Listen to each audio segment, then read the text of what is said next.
Halo, kita bertemu lagi dalam mata kuliah Moral Dekalog untuk perintah yang kedua. Jangan menyebut nama Tuhan Allahmu dengan tidak hormat.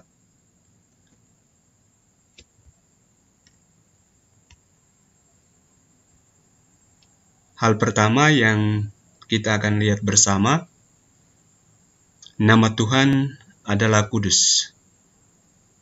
Nama Tuhan adalah kudus. Untuk menjelaskan tentang ini, kita diantar untuk melihat apa yang terjadi antara Musa dan Yahweh ketika Yahweh hendak mengutus Musa untuk membebaskan orang Israel dari perbudakan Mesir. Ada dialog di sana. Kata-kata yang kita lihat di dalam kitab Keluaran berbunyi antara lain demikian. Lepaskanlah sandal kasut di kakimu, karena tempat di atasnya kau berdiri adalah tanah suci. Dan Allah berkata, saya adalah Allah Abraham, saya adalah Allah bapamu, Allah Abraham, Allah Ishak, dan Allah Yakub. Yang menarik di sana kita melihat kata-kata lepaskanlah sandalmu, lepaskanlah kasutmu, karena tanah yang kau berdiri adalah suci. Terhadap yang suci, terhadap yang kudus, yang diminta adalah melepaskan yang tidak berkenan, melepaskan yang tidak baik, melepaskan yang kurang baik, melepaskan yang negatif ketika memasuki ruangan kudus, ruangan suci. Nah, kita bisa melihat dari makna ini, ketika kita masuk di dalam kekudusan, kita membutuhkan pelepasan. Kita melepaskan hal-hal yang tidak berkenan, hal-hal yang tidak baik. Mengapa? Karena ketika kita mau masuk ke dalam hal yang kudus, hal yang suci, kita harusnya membuat diri kita pantas untuk ada dalam kekudusan itu.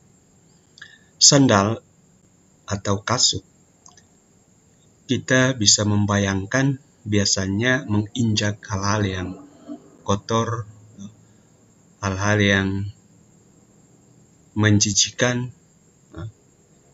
Tanpa sadar kita kadangkala menginjak itu, ataupun dalam pengertian kita bisa melihat bahwa sandal, kasut kita menggunakan untuk menginjak kotoran dan lain sebagainya. Maka ini perlu dilepaskan. Nah, pelepasan ini, melepaskan sandal, itu mengungkapkan bentuk penghormatan. Nah, jadi ketika masuk ke wilayah yang kudus, yang suci, sikap batin kita, sikap lahiriah kita harusnya juga menunjukkan itu. Ungkapan lepaskanlah sandalmu, kasutmu, bermakna amat dalam kalau kita merenungkannya. Nah, maka terkait dengan nama Allah yang kudus, sikap yang sama harusnya kita tunjukkan. Allah Abraham, Allah Ishak, dan Allah Yakub adalah Allah yang tinggal di dalam kekudusan, tetapi Allah yang pada saat yang sama adalah Allah yang tidak jauh dari manusia. Allah yang mau menyelamatkan orang Israel dari perbudakan Mesir. Nah, Allah Ishak, Allah Abraham, Allah Ishak, dan Allah Yakub, sebagaimana Yahweh, Allah Israel itu memperkenalkan dirinya, Dia adalah yang kudus, yang suci, tetapi pada saat yang sama Dia adalah yang dekat, yang merasakan apa yang dirasakan oleh umatnya. Dan karena itu Ia mau menyelamatkan bangsanya. Nah, Allah orang Israel itu ketika dalam perjalanan menuju tanah terjanji, dalam perjalanan ada janji kesetiaan. Orang Israel berjanji untuk menjadi bangsanya Yahweh, umatnya Yahweh, dan pada saat yang sama Allah berjanji untuk menjadi Allah bangsa Israel. Ada janji untuk saling setia di sana. Maka dalam pengertian ini terkait dengan penghormatan kepada nama Allah, kita bisa mengatakan begini. Dalam diri orang Israel, mereka membawa Allah itu. Mereka membawa nama Allah yang kudus, yang suci, tapi juga Allah yang menyelamatkan, Allah yang menaruh hati untuk mereka yang menderita, ada di dalam diri orang-orang Israel. Orang-orang Israel membawa Allah yang demikian di dalam diri mereka. Mereka membawa nama Allah di dalam diri mereka. Nama Yahweh ada dalam diri mereka karena mereka telah menerima Dia untuk menjadi Allah mereka di dalam kehidupan mereka.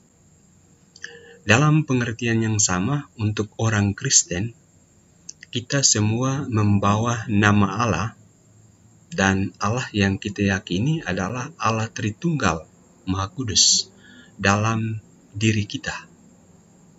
Kita membawa nama Allah Tritunggal itu di dalam diri kita, identitas kita sebagai orang-orang Kristen. Maka ketika kita mengatakan menghormati nama Tuhan dan tidak menyebut nama Tuhan dengan tidak hormat, menyebut nama Tuhan dengan sembarangan, menghormati nama Tuhan, kita dapat memahami dan menghayatinya dengan bertanggung jawab atas nama Allah Tritunggal yang kita bawa dalam diri kita. Di Allah Tritunggal itu kita bawa namanya di dalam hidup kita, di dalam diri kita sebagai orang-orang Kristen. Nah, kita membawa namanya, nama Allah Tritunggal di dalam diri kita, dan kita mempertanggungjawabkan itu. Dan ketika kita melakukan itu, kita menghormati nama Tuhan di dalam kehidupan kita.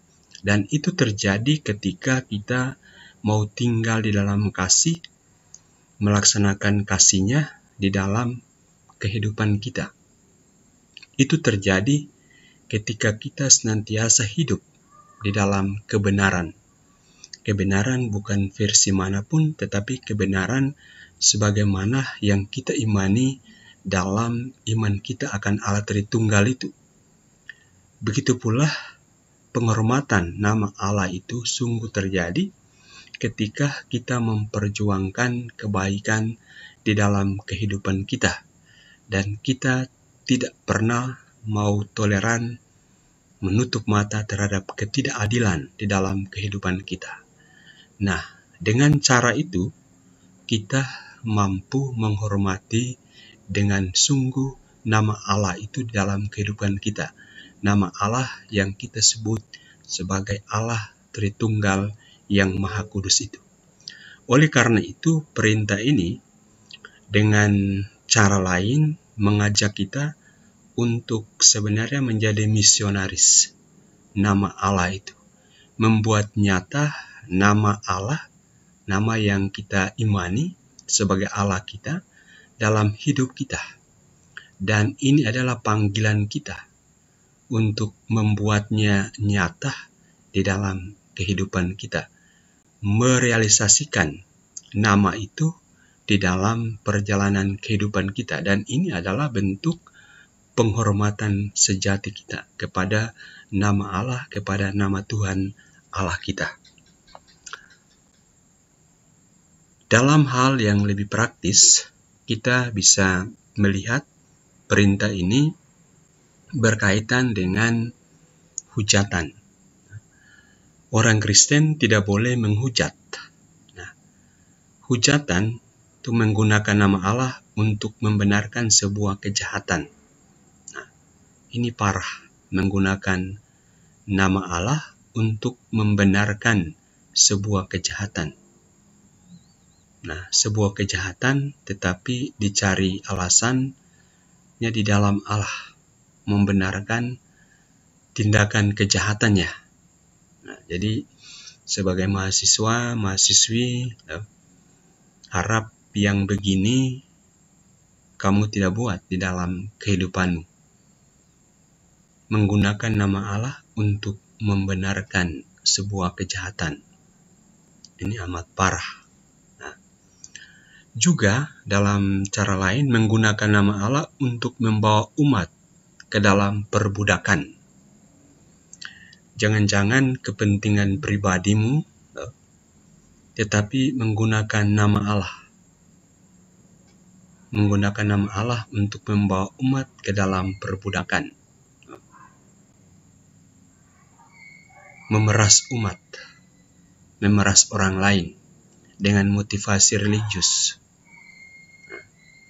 Padahal tujuannya memang memeras orang.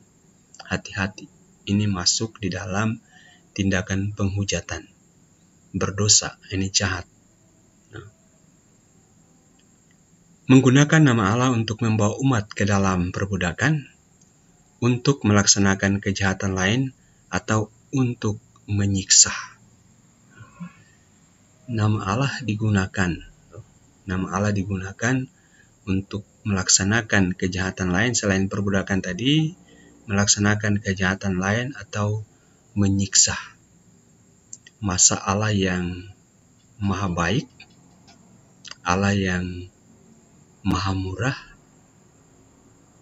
mengizinkan namanya untuk digunakan sebagai alasan untuk melaksanakan kejahatan atau untuk menyiksa orang. Coba bayangkan, amat tidak mungkin. Jadi hal-hal macam begini harap diperhatikan. Menggunakan nama Allah untuk membawa umat ke dalam perbudakan, untuk melaksanakan kejahatan lain, atau menyiksa. Lalu dalam hal lain lagi, nama Allah dengan demikian tidak dapat digunakan dalam praktek magic. Karena dalam setiap kasus demikian, orang membuat dosa hujatan dan tidak mendapatkan sesuatu pun dari Allah yang tentu saja tidak membiarkan manuver manusia. Dan tidak pernah akan terjadi bahwa Allah bertindak berlawanan dengan kehendaknya. Nah, jadi jangan pikir bahwa Allah bisa dimanipulasi untuk mengikuti apa yang kita inginkan. Tidak pernah akan terjadi bahwa Allah bertindak berlawanan dengan kehendaknya. Allah menghendaki kebaikan. Dia yang adalah kasih, dia yang adalah cinta, Dio e amore. Dia tidak pernah menghendaki di luar dari dirinya. Nah, jadi tindakan-tindakan seperti ini masuk juga di dalam dosa hujatan. Dosa hujatan. Selanjutnya, dalam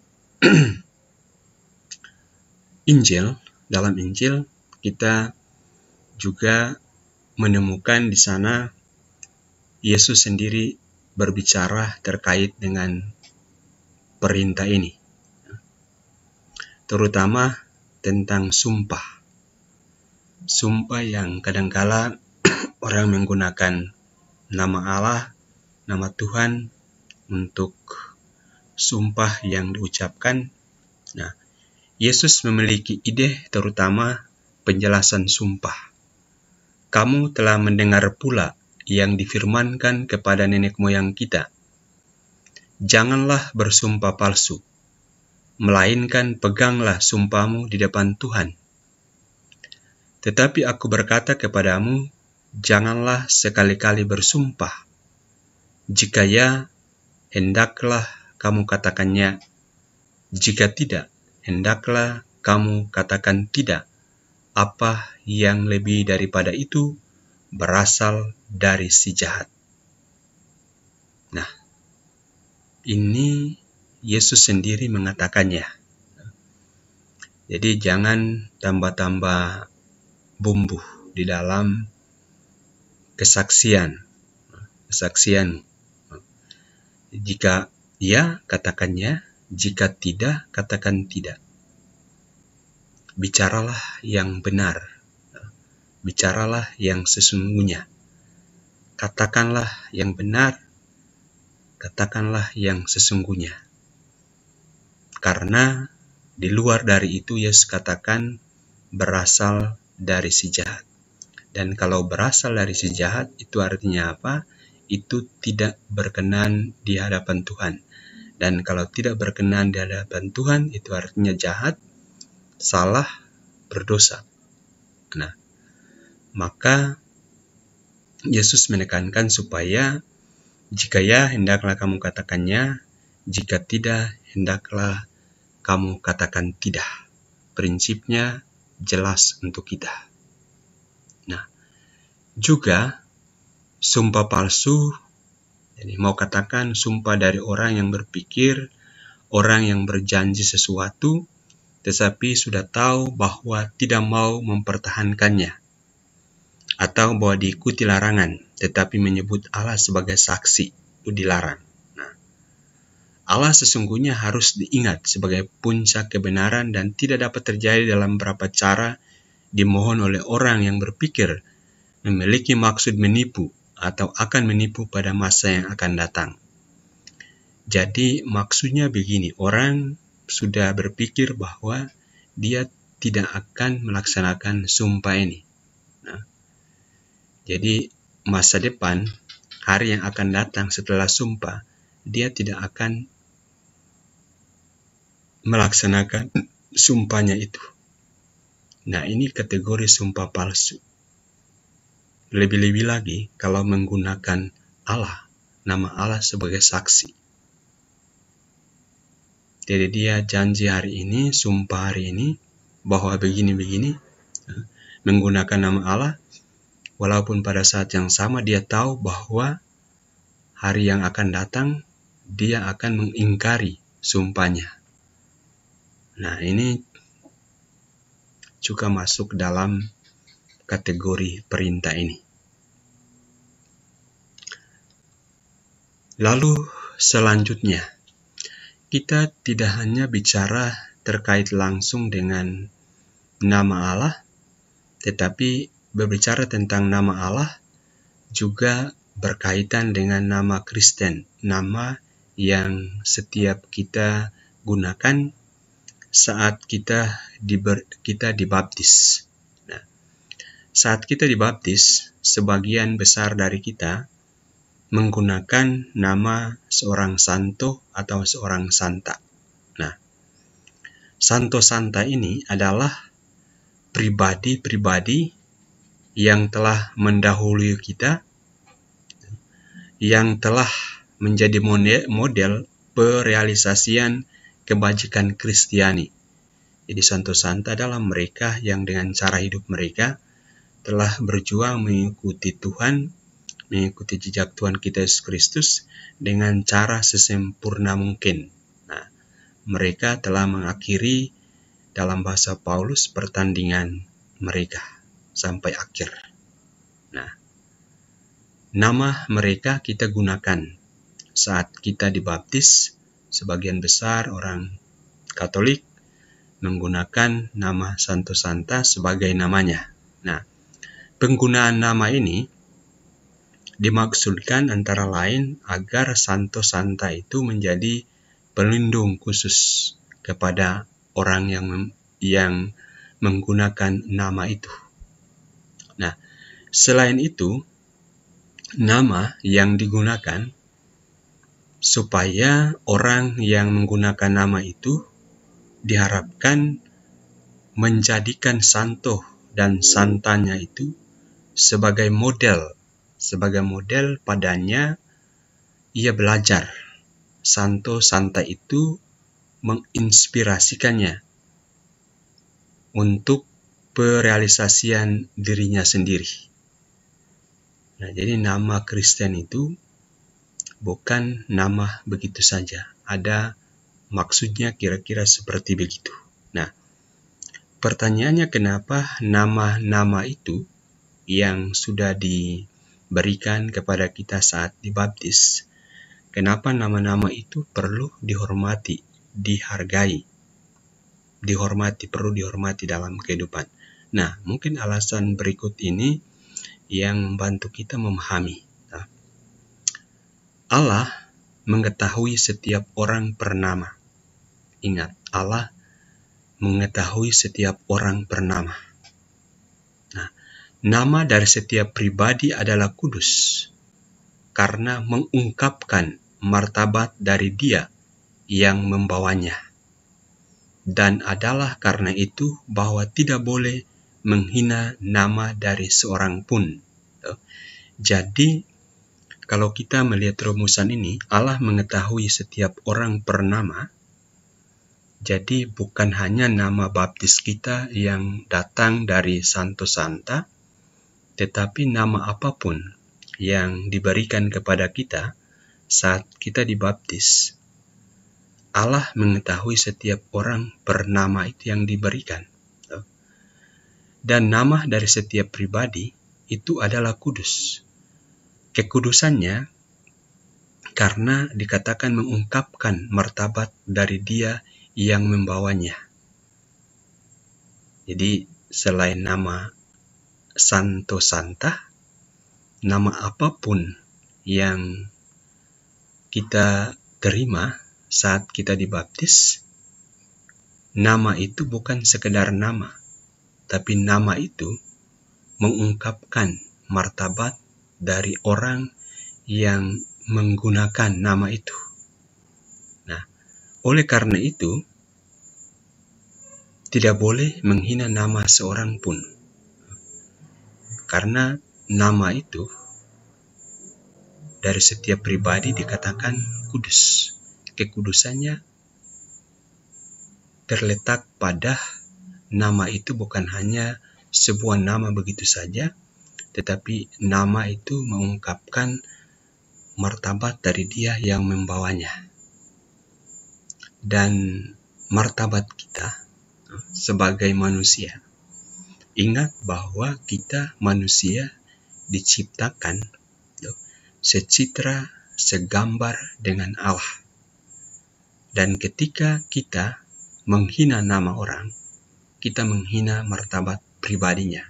Dan ketika kita menghina martabat pribadi, kita menghina ciptaan yang secitra, segambar dengan Allah. Nah, dengan itu kita tidak menghormati Sang Pencipta itu sendiri yang menciptakan manusia ini dan itu dengan nama yang ada padanya, yang mengungkapkan tentang martabat pribadinya. Oke, jadi itu kira-kira penjelasan tentang perintah kedua.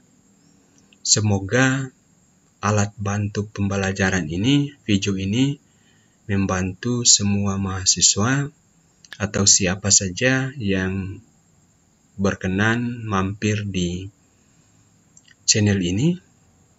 Semoga membantu memahami perintah yang kedua, sehingga dalam hidup tahu bagaimana hendaknya menghormati nama Tuhan di dalam hidupnya, dan juga menghormati setiap orang, khususnya setiap nama yang dimiliki oleh setiap orang, karena kita percaya bahwa nama itu bukan sekedar nama, tetapi nama mengungkapkan martabat dari Dia yang membawanya, orang yang membawanya. Kita sampai di sini dulu. Kita akan jumpa lagi pada video berikut untuk perintah yang ketiga. Ciao, selamat belajar. Kita berjumpa lagi minggu depan.